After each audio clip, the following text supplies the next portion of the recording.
안녕하세요, 여러분. 서울자가의 대기업 다니는 김 부장 이야기 어떻게 보셨어요? 위기의 김 부장은 어떻게 될까요?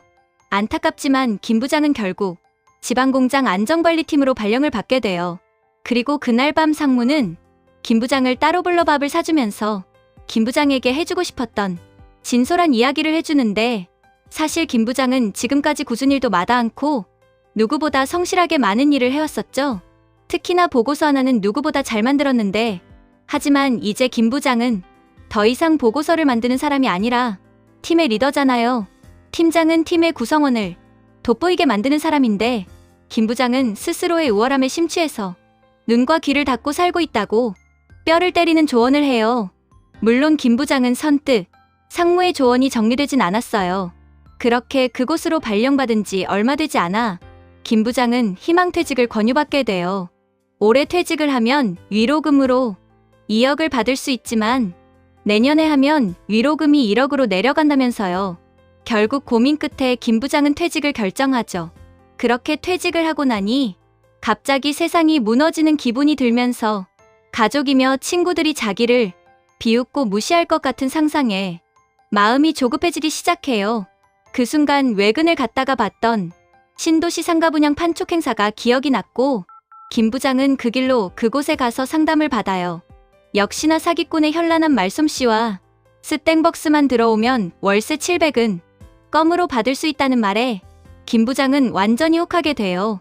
물론 일전에 송 과장이 이런 상가 분양은 위험하다고 주의를 준 적이 있지만 마음이 조급해진 김 부장은 그런 게 귀에 들어오지 않았어요.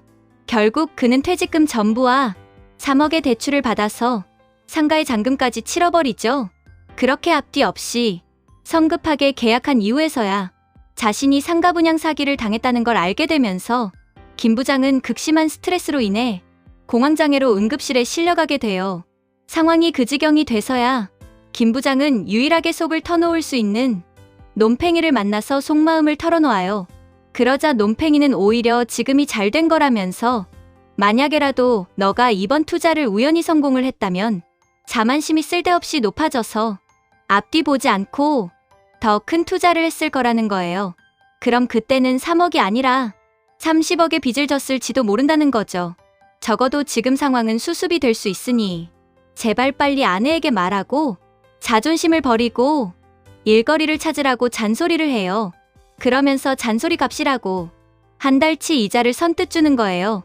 하지만 공인중개사 시험을 합격해서 들떠있는 아내에게 입이 안 떨어져서 김 부장은 계속 미루다가 5만 가지 두려운 상상을 가슴에 품은 채 용기를 내서 자신의 잘못을 실토해요. 당연히 분양 사기를 당한 것에 대해서 노발대발할 줄 알았던 김 부장의 상상과 달리 아내는 자신이 그렇게 힘든 고민을 함께 나눌 상대가 아니었다는 사실이 더 큰 충격이며 또 자신을 비참하게 만든다면서 앞으로는 어떤 거든 자신과 상의를 해달라고 약속을 받아내요. 그러면서 아내는 차분하게 상황을 정리하기 시작하는데, 김 부장은 함께 책임지는 아내에게서 묘하게 안도감을 느끼게 돼요. 그렇게 해가 바뀌면서 김 부장의 상황도 많이 바뀌게 되죠. 아내는 취직을 해서 일을 배우기 시작했고, 낙수는 집안일을 하면서 아내를 따라 공인중개사 시험 공부를 시작해요. 그러던 어느 날 큰형에게서 일을 도와달라는 연락이 오고, 그날부터 김 부장은 형의 카센터에서 재고 관리를 도와주는 일을 해요. 그러던 와중에 형이 자신의 카센터 옆에서 세차장을 해보는 건 어떻겠냐고 제안을 해주는 거예요. 고민 끝에 김 부장은 형의 도움으로 세차장을 시작하게 돼요. 그렇게 김 부장은 행복한 인생을 사는 새로운 방법을 배우기 시작하고, 아내 역시 부동산을 개업하는데 첫 손님으로 정대리가 들어오는 거예요. 다음 영상에서는 김 부장의 팀원들의 삶을 다뤄볼게요. 구독, 좋아요, 알림 설정 해주시면 안 될까요?